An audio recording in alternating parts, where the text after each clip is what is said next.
ஓம் come கணபதாய நமக. ஓம் நமச்சிவாய நமக. ஓம் நமோ நாராயணாய நமக. அனைவருக்கும் அன்பான வணக்கங்கள். நான் உங்கள் ராஜி. இன்றைக்கி நம்ம பார்க்க போகிற பதிவு மிக அற்புதமான பதிவுங்க. முருகப்பெருமானை வழிபாடு செய்வதற்கு எல்லா நாட்களும் மிக அற்புதமான நாளாக இருந்தாலும் அவருக்குரிய நட்சத்திரங்களும் அவருக்கு உரிய திதிகளும் அவருக்கு உரிய கிழமைகளில் நம்ம வழிபாடு செய்தால் நமக்கு கைமேல் பலன் கிடைக்கும். அதாவது அந்தந்த தெய்வங்களுக்கு உரிய அந்தந்த நட்சத்திர திதிகளில் நம்ம வழிபாடு செய்தோம் அப்படின்னா அதற்கான பலன் நமக்கு உடனடியாக கிடைக்குங்க. நாளைக்கு தை மாதத்தில் வரக்கூடிய கிருத்திகை நட்சத்திரம். கிருத்திகை நட்சத்திரம் என்றாலே முருகப்பெருமானுக்கு உரிய நட்சத்திரம்.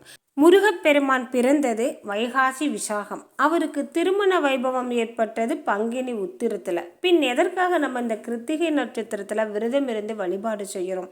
கிருத்திகை நட்சத்திரம் என்பது முருகப்பெருமானை வளர்த்த 6 கார்த்திகை பெண்களின் நினைவாக கொண்டாடப்படக்கூடிய அற்புதமான நாள். முருகப்பெருமானுக்கென்று நிறைய சிறப்புகள் இருக்கு. அவருக்கு உரிய தனி சிறப்பு என்றால் முருகப்பெருமான் தகப்பனிடத்திலிருந்து தோன்றியவர்.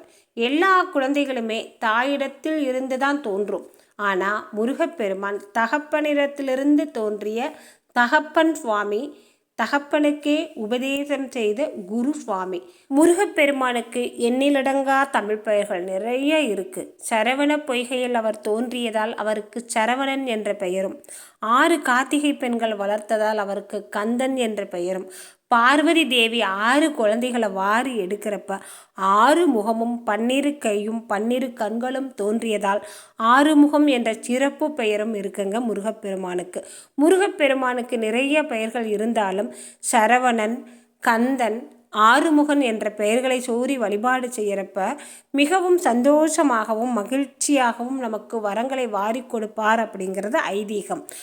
ஆறுமுகமான முருகப்பெருமான் கையில் வெற்றிவேல், அன்னை பார்வதி தேவி கொடுத்த வெற்றிவேல் இருப்பதால் அவரை நாடி போகிறவங்களுக்கு எல்லாமே வாழ்க்கையில் வெற்றி தாங்க. வெற்றிவேலை தன் கையில் வைத்திருக்கும் வெற்றிவேலனை நாம் வழிபாடு செய்தால் வெற்றி நம் வாழ்வில் நிச்சயமாக கிடைக்கும் அப்படிங்கிறது ஆன்றோர் வாக்கு. முருகப்பெருமானை நம்ம வழிபாடு செஞ்சோம் அப்படின்னா நம்ம வாழ்க்கையில் கஷ்டம் அப்படிங்கிறதே இருக்காது, துன்பம் அப்படிங்கிறதே இருக்காது. முருகனுடைய அருள் நமக்கு பரிபூர்ணமாக கிடைத்துதா நம்ம சென்ற இடமெல்லாம் சிறப்பு தாங்க. நம்ம சென்ற இடமெல்லாம் வெற்றி தான். வெற்றியை கொடுக்கக்கூடிய வெற்றி வேலனை நாம் தொடர்ந்து வழிபாடு செய்துட்டு வந்தோம் அப்படின்னா நம்ம வாழ்வு உயர்ந்த நிலையை அடையும், உன்னதமான ஒரு வெற்றி பாதையை நோக்கி போகும். 6 கார்த்திகை விரதம் இருந்து 6 மாதத்தில் வரக்கூடிய 6 கார்த்திகை நட்சத்திர நாளில் நம்ம விரதம் இருந்து ஆறுமுகனை நாம் வழிபாடு செய்தால் அனைத்து செல்வங்களையும் அனைத்து வளங்களையும் பெறலாம்ங்க. நாளை மிக அற்புதமான நாளுங்க. தை மாதத்தில் வரக்கூடிய கிருத்திகை நட்சத்திரம். மாதம் கிருத்திகை நட்சத்திரம் வரும். மாதம் கிருத்திகை நட்சத்திரம் நாளில் நம்ம விரதம் இருந்து வழிபாடு செய்வது நல்லது. மாதத்தில் வர்ற கிருத்திகை நட்சத்திர நன்னாளில் நம்ம விரதம் இருந்து வழிபாடு செய்ய முடியல அப்படின்னாலும் வருடத்தில் 3 முறை வரக்கூடிய இந்த கிருத்திகை நட்சத்திர நன்னாளில் நம்ம முருகப்பெருமானை விரதம் இருந்து வழிபாடு செய்தால் விசேஷமான பலனை பெறலாம்ங்க. அதாவது தை கிருத்திகை, ஆடி கிருத்திகை, கார்த்திகை மாதத்தில் வரக்கூடிய கார்த்திகை பெரிய கிருத்திகை நாளில் இந்த 3 நாளில் நம்ம முருகப்பெருமானை விரதம் இருந்து வழிபாடு செய்தாலே போதும், அனைத்து வளங்களையும் செல்வங்களையும் பெறலாம். மாதம் விரதம் இருக்கிறவங்க இருக்கலாம். மாதத்தில் என்னால் இந்த கிருத்திகை நட்சத்திரத்தில் விரதம் இருக்க முடியாது, அந்த நாளை என்னால் கவனம் வச்சுக்க முடியாது அப்படிங்கிறவங்க இந்த வருடத்தில் வரக்கூடிய இந்த 3 மாதத்தில் வரக்கூடிய கிருத்திகை நட்சத்திர நாளில் விரதம் இருந்து வழிபாடு செஞ்சீங்க அப்படின்னா அற்புதமான பலனை பெறலாம். உங்களால் விரதம் இருக்க முடியல அப்படின்னாலும் அன்றைய நாளில் இன்னைக்கு கிருத்திகை நட்சத்திரம் அப்படிங்கிறத கவனத்தில் வச்சு முருகப்பெருமானுக்கு செவ்வரளி மலர் போட்டு நெய் தீபம் ஏற்றி வைத்து அவருக்கு உரிய மந்திரத்தை சொல்லி வழிபாடு செய்தாலே போதுமானதுங்க. இந்த முறையில் நீங்கள் வழிபாடு செய்தாலே முருகனின் அருளை நாம் பரிபூர்ணமாக பெறலாம். முருகப்பெருமானுக்கு நிறைய மந்திரங்கள், நிறைய பாடல்கள், நிறைய ஸ்லோகங்கள், நிறைய துதிகள் இருக்குங்க. அவருக்கு உரிய காயத்ரி மந்திரம் நம்ம சொல்லி வழிபாடு செய்கிறது ரொம்பவுமே சிறப்பு. நிறையா பேர் கேட்கறது தமிழ் கடவுளான முருகப்பெருமானுக்கு காயத்ரி மந்திரம் எதற்கு அப்படின்னு கேட்டிருக்கீங்க. தமிழ் கடவுளான முருகப்பெருமானுக்கு காயத்ரி மந்திரம் சொல்லியும் வழிபாடு செய்யலாமுங்க, ஒரு தவறும் கிடையாது. மந்திரங்களில் மிகவும் பழமையான மந்திரம், மூத்த மந்திரம், முதல் மந்திரம் அப்படின்னாவே காயத்ரி மந்திரம் தான். காயத்ரி மந்திரத்தை சொல்லிட்டு தான் மற்ற மந்திரங்களை சொல்லி வழிபாடே செய்வாங்க. நீங்கள் கவனித்து பார்த்தீங்க அப்படின்னா காயத்ரி மந்திரம் எல்லா மந்திரங்களுக்கும் முதல் மந்திரம், மூத்த மந்திரம் அப்படிங்கிறதுனால ஒரு இறைவனை நம்ம வழிபாடு செய்கிறோம் அப்படின்னா அவங்களுக்கு உரிய காயத்ரி மந்திரத்தை 3 முறையாவது சொல்லி நம்ம வழிபாடு செய்யலாம். இப்போ ஆஞ்சநேயரை நம்ம வழிபாடு செய்கிறோம் அப்படின்னா ஆஞ்சநேயருக்கு உரிய காயத்ரி மந்திரத்தை 3 முறை சொல்லிட்டு அவரை நம்ம வழிபாடு செய்தால் நல்ல பலன் பெறலாம். சிவபெருமானை வழிபாடு செய்கிறீங்க அப்படின்னா அவருக்கு உரிய காயத்ரி மந்திரத்தை சொல்லி வழிபாடு செய்யலாம். முருகப்பெருமானுக்கு விசாக நட்சத்திரத்துக்கும் காயத்ரி மந்திரம் இருக்குது, கிருத்திகை நட்சத்திரத்துக்கும் காயத்ரி மந்திரம் இருக்குது. அவருக்கு உரிய காயத்ரி மந்திரங்கள் நிறைய இருக்குது. கார்த்திகை நட்சத்திரத்துக்கும் காயத்ரி மந்திரம் இருக்குங்க. இன்றைக்கி நம்ம பார்க்க போகிறது கிருத்திகை நட்சத்திரத்தோட காயத்ரி மந்திரம்.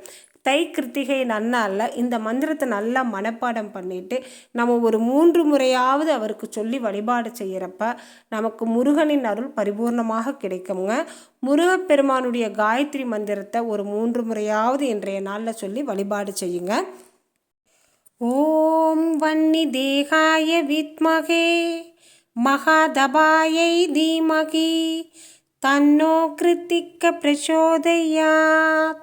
காயத்ரி மந்திரம் அப்படிங்கிறது யார் வேணாலும் சொல்லலாமுங்க, ஒரு தவறும் கிடையாது. பெண்கள் காயத்ரி மந்திரம் சொல்கிறப்ப மனதிற்குள் மனனம் சொல்லலாம் அல்லது மெதுவாக சொல்லலாம். ரொம்ப சத்தம் போட்டு சொல்லணும் அப்படிங்கிறது கிடையாதுங்க. ஆண்கள் காயத்ரி மந்திரம் சொல்கிறப்ப சத்தமாக சொல்லலாம். ஏன் காயத்ரி மந்திரத்தை பெண்கள் சொல்லக்கூடாது அப்படிங்கிறப்ப ரொம்ப அழுத்தமாக உச்சரித்து ரொம்ப சத்தமாக சொல்கிறப்ப நமக்கு கர்ப்பப்பை பிரச்சனை வரும் அப்படிங்கிற காரணத்தால் தான் காயத்ரி மந்திரத்தை சத்தமாக சொல்லக்கூடாது அப்படின்னு சொல்லியிருக்காங்க. மற்றபடி காயத்ரி மந்திரத்தை மனதிற்குள் மனனம் செய்யலாம், மெதுவாக சொல்லலாம், ஒரு தவறும் கிடையாதுங்க. காயத்ரி மந்திரம் அப்படிங்கிறது மிகவும் பழமையான மந்திரம், மூத்த மந்திரம், முதல் மந்திரம். இந்த மந்திரத்தை யார் வேணாலும் சொல்லி வழிபாடு செய்யலாம் அப்படின்னு தான் பெரியவங்க சொல்லியிருக்காங்க. அதனால் நம்ம பெண்கள் சொல்கிறப்ப இந்த மந்திரத்தை மெதுவாக சொல்லலாம், ஆண்கள் சொல்கிறப்ப நல்லா சத்தமாக சொல்லலாம். இந்த மந்திரத்தை மனப்பாடம் பண்ணிக்கிட்டீங்க அப்படின்னா நீங்கள் ஒரு பேருந்தில் போயிட்டுருக்கீங்க அப்படின்னாலும் அந்த நேரத்தை சொல்லலாம். முருகன் சன்னதிக்கு போகிறப்பவெல்லாம் முருகப்பெருமானுக்கு இந்த மந்திரத்தை சொல்லி நம்ம வழிபாடு செய்யலாம். நமக்கு பயமாக இருக்கிறது, மனதிற்குள் நெருடலாக இருக்குது, நமக்கு ஏதோ சங்கடமான உணர்வாக இருக்குது அப்படிங்கிற நேரத்தில் முருகனுக்கு உரிய மந்திரங்களை சொல்லி நம்ம வழிபாடு செய்யலாங்க. இந்த மந்திரத்தை நல்லா மனப்பாடம் பண்ணிக்கிட்டோம் அப்படின்னா நமக்கு சங்கடமான சூழ்நிலையாக இருக்கிற நேரத்தில் ஒரு 3 முறை 5 முறை 6 முறை சொன்னீங்கன்னாவே போதும். முருகன் உங்கள் பக்கத்திலேயே இருப்பார், உங்கள் கூட எப்பவும் இருந்து உங்களுக்கு நல்வழியை காட்டுவாருங்க.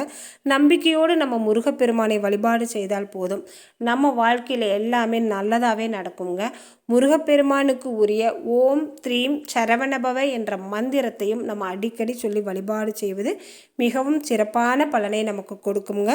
இந்த பதிவு உங்களுக்கு பிடிச்சிருந்தால் மறக்காமல் ஒரு லைக்கும் கமெண்ட்டு கொடுங்க. உங்கள் நண்பர்களுக்கும் உறவினர்களுக்கும் ஷேர் பண்ணி விடுங்க. நம்ம சேனலை இன்றைக்கி தான் முதல் முறையாக பார்க்குறீங்க அப்படின்னா மறக்காமல் சப்ஸ்கிரைப் பண்ணிக்கோங்க. மீண்டும் அடுத்த பதிவில் பார்க்கலாம். நன்றி, வணக்கம்.